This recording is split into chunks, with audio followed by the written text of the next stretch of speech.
L'invité du jour, animé par Aurélie Véron. L'invité du jour sur Espoir FM aujourd'hui, c'est Robert Sheldon. Bonjour Robert. Bonjour. Alors vous êtes le propriétaire du jardin des nénuphars au Temple sur Lot, que l'on appelle aussi le jardin de la Tour Marliac, c'est bien ça ? C'est ça, oui. Alors si vous pouvez nous présenter ce lieu que je pense les Lot-et-Garonnais connaissent, mais allons-y, on va quand même le représenter à nouveau. Oui, bien sûr. La Tour Marliac, c'est la plus ancienne pépinière de nénuphars dans le monde. Monsieur Bory La Tour Marliac a fondé la pépinière en 1875 pour la culture et la vente de nénuphars de couleur, nénuphars rustiques de couleur. Et donc l'activité de base reste la production et la vente de nénuphars, mais c'est aussi depuis presque 40 ans, c'est un site touristique très important pour le Lot-et-Garonne. Qui a 3 hectares de bassins, de plans d'eau, de jardins paysagers à visiter. Il y a beaucoup de choses à voir sur place. Donc, on a évidemment des milliers de nénuphars, des dizaines de milliers de nénuphars. Mm-hmm. Donc, en saison, à partir du mois de mai, il y a beaucoup de fleurs de nénuphars. On a beaucoup plus de fleurs de nénuphars, par exemple, qu'à Giverny, où il y a le fameux jardin de Claude Monet. Et puis, il y a un lac, il y a une cascade, il y a un pont japonais, il y a un cerf exotique qui était construit pour héberger le Victoria. Ça, c'est le nénuphar géant d'Amazonie, avec des feuilles de 2 mètres de diamètre. Il y a une vingtaine de sources qui coulent sur place, avec un ruisseau. Il y a le ruisseau de Laz qui traverse la propriété. Donc, c'est juste un domaine qui est magnifique, avec beaucoup de fleurs, mais aussi beaucoup de faune. Donc, c'est une sorte de réserve de biodiversité, on peut dire. Il y a plusieurs espèces, surtout d'amphibiens, sur place, qui sont fortement protégées. Et toute cette flore et faune, ça juxtapose avec des bâtiments et le brick et les mortiers qui datent du 19e siècle, qui est sur place. Donc, c'est ça, en fait, que j'aime bien, que j'adore, en fait. C'est cette mélange, la juxtaposition de la nature avec les vieilles bâtisses sur place, qui sont classées, d'ailleurs, monuments historiques, depuis 2023. D'accord. Et il y a une rumeur, une légende qui dit aussi que c'est à la Tour Marliac que Monet a été inspiré par les nénuphars pour faire ces célèbres tableaux. C'est une réalité ? C'est plus d'une inspiration. En fait, il faut garder en tête que M. La Tour Marliac était la première personne de créer les nénuphars rustiques de couleur dans le monde. Avant, il n'y avait que les nénuphars blancs. Nephea alba et Nephea odorata, qui poussaient dans la nature. Donc, les nénuphars n'étaient pas vus ou perçus comme une plante ornementale. Mais grâce à M. La Tour Marliac, c'est devenu possible d'avoir les nénuphars rustiques de couleur dans nos jardins. Et dès que Bory La Tour Marliac avait une collection suffisamment développée à présenter au monde, il était allé à Paris pour l'exposition universelle de Paris en 1889.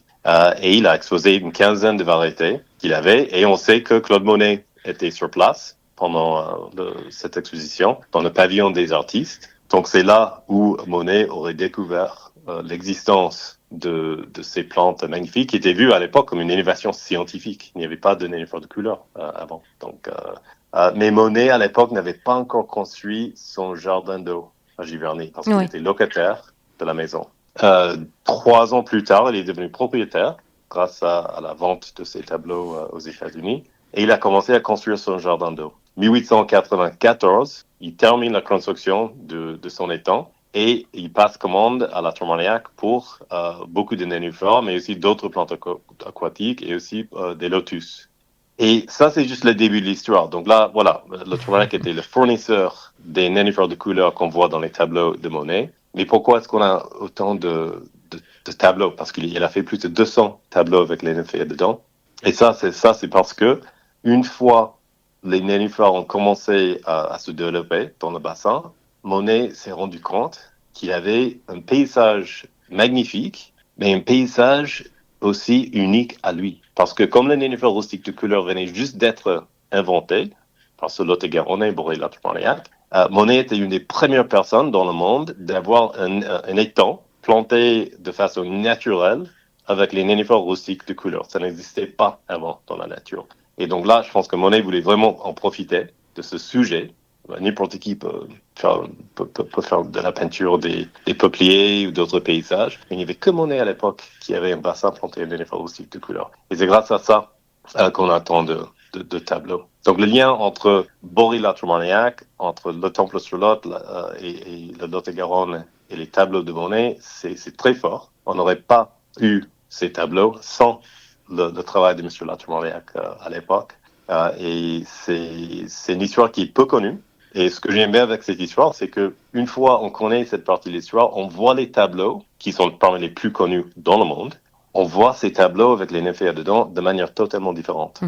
Tout à fait. Et vous, Robert Sheldon, vous êtes propriétaire de ce jardin depuis combien de temps? Et on sent en vous aussi une passion, c'est l'histoire, c'est la botanique. Qu'est-ce qui fait que ce lieu est important pour vous? Moi, je suis devenu le propriétaire en 2007. Moi, je dis toujours que c'est un mélange de hasard et du destin, parce que moi, je suis impliqué dans le bassin, dans les étangs, dans le jardinage aquatique, le monde du nénuphar depuis mon enfance. Pour moi, quand j'étais garçon, c'était un hobby. Donc, j'ai construit mon premier bassin principalement pour héberger ma collection de grenouilles et des tortues que j'ai chassées dans la nature. Après, c'est devenu plutôt une passion pour les plantes. Et c'est comme ça que j'ai découvert les plantes aquatiques et surtout les nénuphars. Et donc, j'ai transformé la propriété de mes parents à l'époque. Et leurs amis, d'autres personnes sont passés, ils ont vu ce que j'ai fait et ils avaient demandé si je pouvais construire un bassin chez eux. Donc, je me suis trouvé le propriétaire d'une entreprise paysagiste quand j'étais en école secondaire. Et puis, un petit peu plus tard, après l'université, j'ai créé le premier .com pour la vente de nénuphars et de matières de bassin aux États-Unis. C'était en 2000. Les grandes pépiniéristes aux États-Unis n'avaient pas encore construit leur site web. Donc, j'étais déjà un passionné de tout ce qui est nénuphars et plantes aquatiques. Quand je suis venu en France en 2003, c'était pour terminer mes études. Donc, je faisais ma thèse à Paris. Rien à voir avec l'horticulture, la botanique, c'était en sociologie organisationnelle. Et c'est à ce moment-là que j'ai découvert l'existence de l'Armagnac. Et pour moi, c'était une double révélation. Oui. Parce que les nénuphars que je connaissais quand j'étais un enfant avaient les noms français.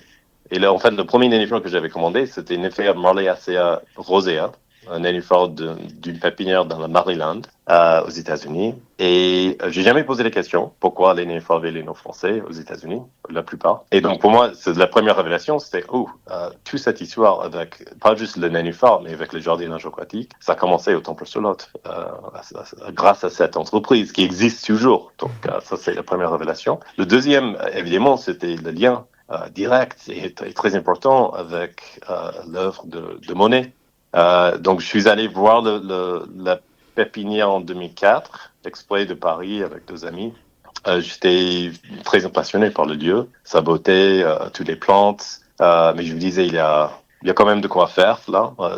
Surtout à l'époque, j'avais les perspectives de la vente de nénuphars, la production et la vente de nénuphars. Donc, c'était ma première observation. Puis, je suis parti. J'ai repris mes études, voilà, j'étais là de passage en tant que touriste. Et puis en 2006, j'ai découvert, 2 ans plus tard, j'ai découvert par hasard que le site était en vente. Parce que en parallèle avec mes études, j'ai donné des cours, j'étais professeur, j'avais un poste à terre à Paris 1. Et j'étais prof de marketing et je voulais donner aux étudiants un projet basé sur un cas réel, une entreprise réelle. Et je pensais que l'Armagnac serait un sujet intéressant. Donc, j'ai appelé à l'Armagnac, à l'entreprise, pour demander les catalogues, pour donner aux étudiants en tant que support. Et il se trouvait que France Télécom avait coupé la ligne téléphonique. Donc, il n'y avait plus de téléphone. Je me disais, mais c'est quand même un peu bizarre. C'est pour une entreprise qui existe depuis plus de 125 ans, couper la ligne téléphonique. Donc, j'ai décidé, comme je connaissais le Temple-sur-Lot grâce à ma visite 2 ans plus tôt, j'ai appelé la mairie pour demander ce qui se passe. Et la secrétaire me disait tout de suite, c'est fermé, ils cherchent un repreneur. Et c'est comme ça que j'ai découvert que le site est en vente. Et j'avais pas du tout l'idée de reprendre une entreprise à l'époque, mais j'étais tellement passionné par la Tour Marillac et le site, son histoire, ses plantes. J'ai décidé de poursuivre la reprise de ce lieu, malgré le fait que j'avais pas d'argent, j'étais étudiant. Je suis d'origine américaine, donc j'avais pas un titre de séjour pour travailler en France, en dehors de ce que je faisais à Paris 1. Et donc voilà, j'ai rédigé un plan d'affaires, j'ai commencé à contacter des amis de la famille pour essayer de lever quelques fonds pour une éventuelle reprise. J'ai fait mon offre à l'automne 2026 et 6 mois plus tard, en fait ça a pris beaucoup de temps, 6 mois plus tard je me suis retrouvé là-bas en train d'essayer de sauver la saison en 2007 et en tant que de propriétaire. Pas du tout. Je n'avais pas du tout pensé que je deviendrais le propriétaire dans tous les. J'avais 30 ans à l'époque, j'étais très jeune. Mais je ne voulais pas regretter de ne pas avoir essayé de reprendre cette affaire et de le sauver. Et il se trouvait que il n'y avait pas 1000 personnes qui voulaient reprendre l'affaire, mais il se trouvait que j'étais la seule personne qui voulait faire renaître la production et la vente de Nénuphar. Le cœur de cette entreprise et de son histoire. Parce que les anciens propriétaires avaient fait beaucoup de choses. C'est eux qui avaient créé l'activité touristique, mais c'était au détriment de la vente, de la production et la vente de Nénuphar. Et donc moi, je voulais recentrer l'entreprise sur cette activité très importante et qui fait partie du patrimoine de la Tour Marillac. Tout à fait. Et qui a le label Jardin remarquable. Donc voilà, une pépinière historique, celle de la Tour Marillac, le Jardin des Nénuphars, que l'on peut aussi découvrir de manière totalement insolite et peut-être même encore plus magique grâce aux estivales, justement. Les soirées estivales, ça a commencé le 12 juillet, c'est jusqu'au 23 août. Et en fait, c'est un dîner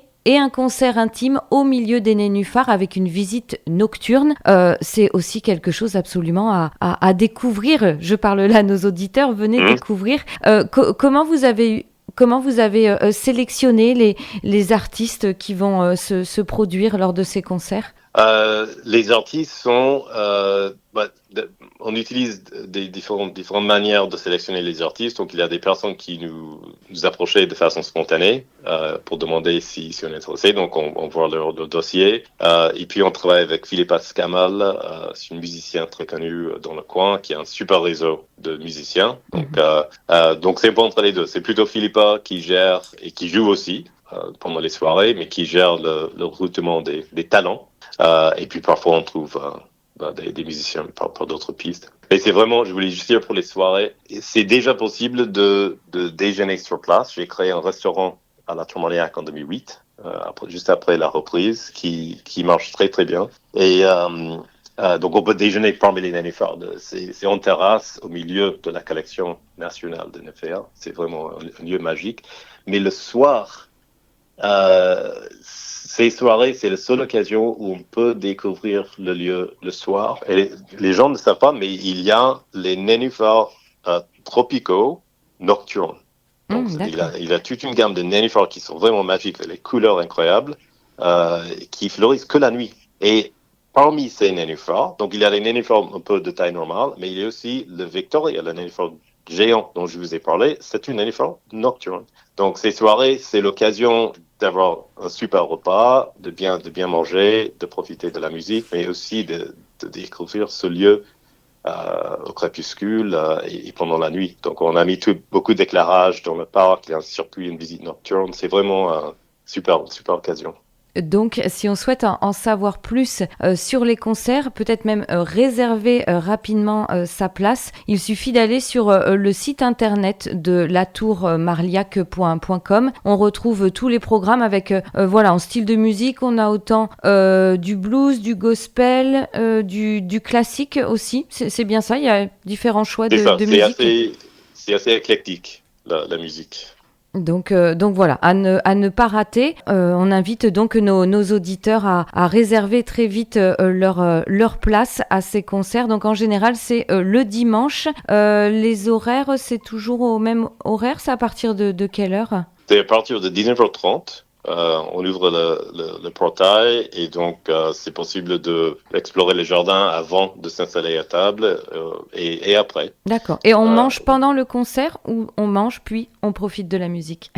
On mange, ça dépend. Si pour les gens la musique commence aux alentours de 21h. Donc si on commence à manger vers 20h, oui, on sera toujours en train de manger quand la musique commence. D'accord. Bon, en tout cas, c'est de quoi passer un magnifique été dans les jardins, en musique et en mangeant bien. Donc, quoi de mieux pour profiter du Lot-et-Garonne en mode estival. En tout cas, merci beaucoup Robert Sheldon. Je le rappelle, vous êtes le propriétaire du jardin des Nénuphars à la Tour Marliac, donc au Temple-sur-Lot. On invite donc nos auditeurs à découvrir ces magnifiques concerts, repas-concerts et visites du jardin. Merci à vous en tout cas. Merci à vous, merci.